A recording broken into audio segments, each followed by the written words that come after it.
माननीय श्रीकांत शिंदे जी। धन्यवाद अध्यक्ष महोदय कि आपने मुझे पूरक प्रश्न पूछने की अनुमति दी। हमारे देश में बाढ़ के कारण गए 5 सालों में 29 मिलियन हेक्टेयर क्षेत्रफल में फसलों का नुकसान हुआ है। 10,000 से ज़्यादा लोगों की मौत हुई है और उसी के साथ में 90,000 करोड़ से अधिक का नुकसान पूरे देश को भुगतना पड़ा है। बाढ़ के अलावा हमारे यहाँ पर भीषण सूखा भी पड़ता है और यूनाइटेड नेशंस के एक रिपोर्ट के अनुसार भारत के जीडीपी के 1.5 से 2.5% का नुकसान आने वाले समय में इसके कारण होने वाला है।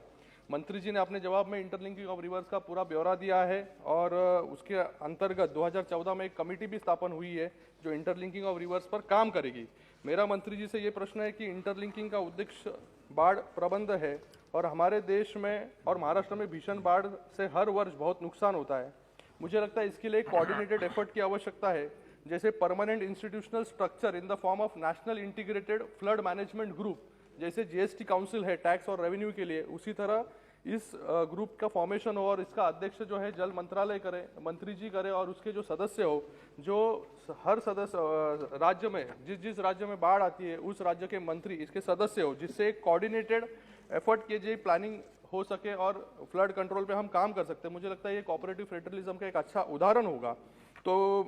इसका एक सुझाव जो है वो standing committee water resources committee ने भी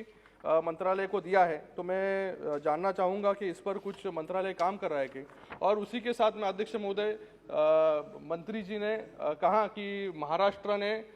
इंटरलिंकिंग ऑफ रिवर के प्रोजेक्ट में से खुद को विड्रॉ किया है। इसका एक कारण है मंत्री जी, ये जो दमनगंगा और पिंजार ये जो प्रोजेक्ट है, इसके लिए जो तापी नदी पर डैम बांधना है वो तापी नदी एमपी, महाराष्ट्र और गुजरात से होके जाती है और हमने गुजरात को रिक्वेस्ट की थी कि जो गुजरात में पानी जाता है 434 मिलियन क्यूब, तो उसका जो है उठाने का परमिशन जो है वो गुजरात सरकार से हम मांग रहे थे, लेकिन गुजरात सरकार ने इसको पेंडिंग 2017 से रखा है। तो इसलिए कोई भी सोल्यूशन उसमें से नहीं निकल रहा था, इसलिए महाराष्ट्र ने डिसाइड किया कि खुद का प्रोजेक्ट वो खुद करेंगे। धन्यवाद। माननीय अध्यक्ष महोदय, मुझे लगता है कि आदरणीय श्रीकांत शिंदे जी माननीय सदस्य ने जो विषय रखा है वो सुझाव के रूप में ज़्यादा था। मैंने जैसा प्रश्न के उत्तर में भी कहा, अपनी प्रारंभिक टिप्पणी में भी कहा कि देश के लगभग 16-17% हिस्से में हर साल बाढ़ आती है और लगभग इतने ही इससे कुछ कम हिस्से में हर साल सूखा पड़ता है और इसी को दृष्टिगत रखते हुए ये नदियों को जोड़ने की कल्पना ऐसी की गई थी। निश्चित रूप से ऐसा करने के उसके माध्यम से हम देश के बाढ़ की समस्या को भी और सूखे की चुनौती के ऊपर भी एक बहुत लंबे समय के लिए जो है विराम लगा सकते हैं, इस चुनौती को समाप्त कर सकते हैं। लेकिन जैसा मैंने कहा और मैं फिर कहूँगा, क्योंकि जल संविधान प्रदत्त व्यवस्था के अनुरूप राज्यों का विषय है, इसलिए राज्यों को इसमें खुले मन के साथ में आने की आवश्यकता है। जैसा मैंने केन बेतवा के लिए आप सबसे आग्रह किया, आप सबको अभी सूचित किया, केन बेतवा नदी के जोड़ने की भी डीपीआर 2005 में बनी थी, 8 में नेशनल प्रोजेक्ट हुआ, लेकिन राज्यों को वाटर शेयरिंग जो है उसके ऊपर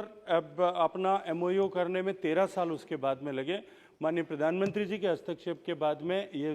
हो पाया। मैं दोनों राज्यों के माननीय मुख्यमंत्री उत्तर प्रदेश और मध्य प्रदेश, इन दोनों को इसके लिए बधाई देना चाहता हूँ, क्योंकि ये केवल एक नदी जोड़ने की का विषय नहीं है, ये एक नए युग की शुरुआत उनके माध्यम से हुई है कि देश के अन्य राज्यों को भी इससे प्रेरणा लेनी चाहिए कि इस तरह की शुरुआत हो, इस तरह का काम हो। महाराष्ट्र और गुजरात के बीच में यदि किसी विषय पर कहीं सहमति न बन पा रही हो तो हमें सहमति बनाने के रास्तों को खोज करके प्रयास करना चाहिए। मैं आग्रह करूंगा फिर माननीय सदस्य से कि अपने राज्य की सरकारों से बात करके, राज्य की सरकार से बात करके इसमें सहमति किस तरह से बन सकती है इसका मार्ग खोजें, बजाय इसके कि हम उससे विड्रॉ करेंगे तो उसका लॉन्ग टर्म नुकसान जो है नेशनल पर्सपेक्टिव प्लान में होगा।